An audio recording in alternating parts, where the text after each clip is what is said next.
Andrew Collins joins me now. He survived sexual abuse at the hands of numerous priests as a boy and as a teenager, and he is also an advocate for other survivors. Sir, thank you so much for joining us. Have you had a chance to process the news this day? You know, the Catholic Church there in Australia is now saying it won't report sexual abuse disclosed during confession. So, you know, Andrew, as a survivor and as an advocate, what do you make of that? I think it's very disappointing. During the recent Royal Commission, we heard evidence that priests had sexually abused children, had gone to confession and had been absolved from those sins, and had then gone on to rape and abuse more children over and over again.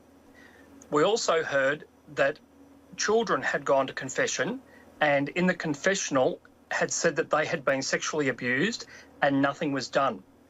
And finally, we also heard that some children were abused inside the confessional. So I think it's extremely disappointing that the Catholic Church has taken a stance that they will not report child sexual abuse that is revealed inside the confessional, when we know that the confessional has been a key part of covering up these crimes in Australia. Now, Andrew, in its response, the Catholic Church in Australia said this, quote, "We are committed to the safeguarding of children and vulnerable people while maintaining the seal," unquote. Does that make you bristle when you hear that?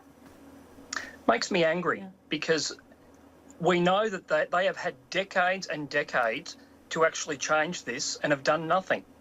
And for them to come out now and say that essentially that, you know, the two are not incompatible is absolute rubbish.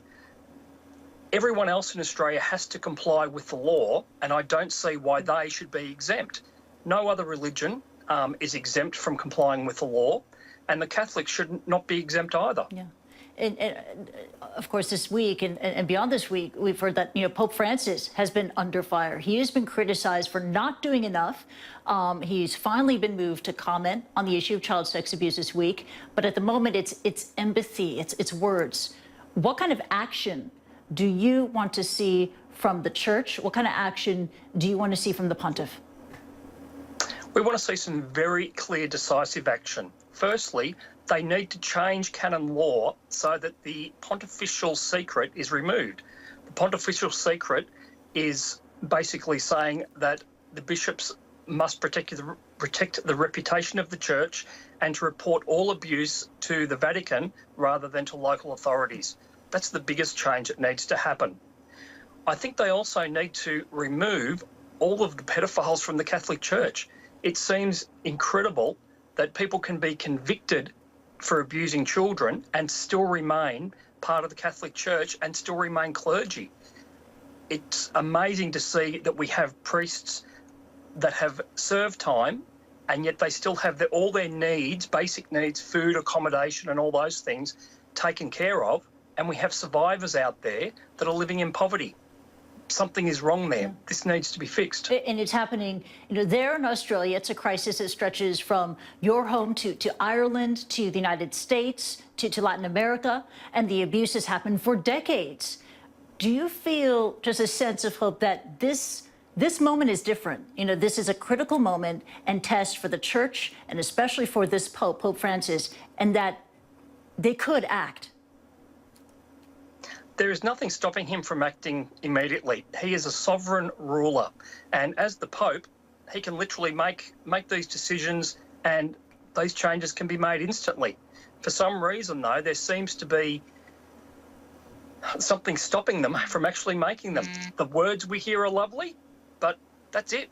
We're just not seeing any action. And when you talk to other survivors of abuse, is there a sense of consensus? You are all on the same page, not just in the level of anger, but the concrete steps of what needs to happen next for justice. Absolutely.